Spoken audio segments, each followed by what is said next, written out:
आखिरकार ममता बनर्जी ने लोकसभा के चुनावी मैदान में अकेले उतरने का फैसला कर लिया है। उनकी ओर से कांग्रेस को महज 2 सीटों का ऑफर दिया जा रहा था और कांग्रेस इसे लेकर नाराज थी। अंत में ममता बनर्जी ने कांग्रेस और वाम दलों पर भड़कते हुए अपनी एक अलग राह बना ली। इस तरह बंगाल पहला राज्य बन गया है जहां इंडिया अलायंस में अलगाव पैदा हो गया है। पंजाब, बिहार और यूपी जैसे बड़े राज्यों पर नजर है जहां अब तक सीट शेयरिंग पर फैसला नहीं हो सका है।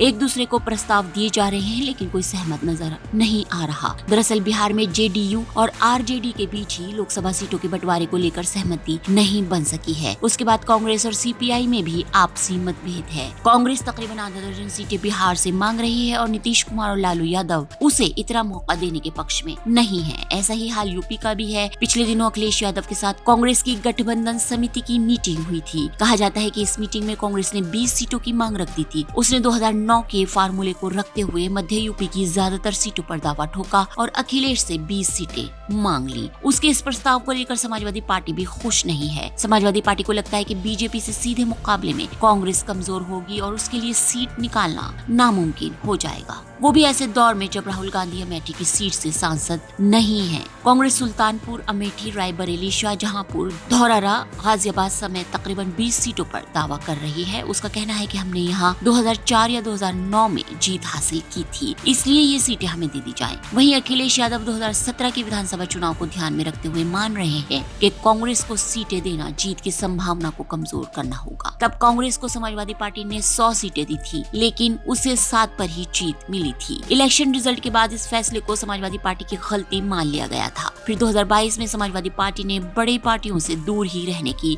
बात कहकर कांग्रेस को साथ नहीं लिया था। अब एक बार फिर से टकराव की स्थिति है। कुछ ऐसा ही हाल पंजाब का है। यहाँ आम आदमी पार्टी राज्य की सत्ता में है और उसे लगता है कि लोकसभा इलेक्शन में भी वो सफलता दोहरा लेगी। दूसरी तरफ कांग्रेस मान रही है कि 8 सांसद उसके हैं और उससे कम पर वो नहीं लड़ेगी। सूत्रों के अनुसार यहाँ मतभेद इतने हैं कि आखिर में कांग्रेस और आप में अलग लड़ने पर ही सहमति बनती नजर आ रही है। Bureau report, ST news.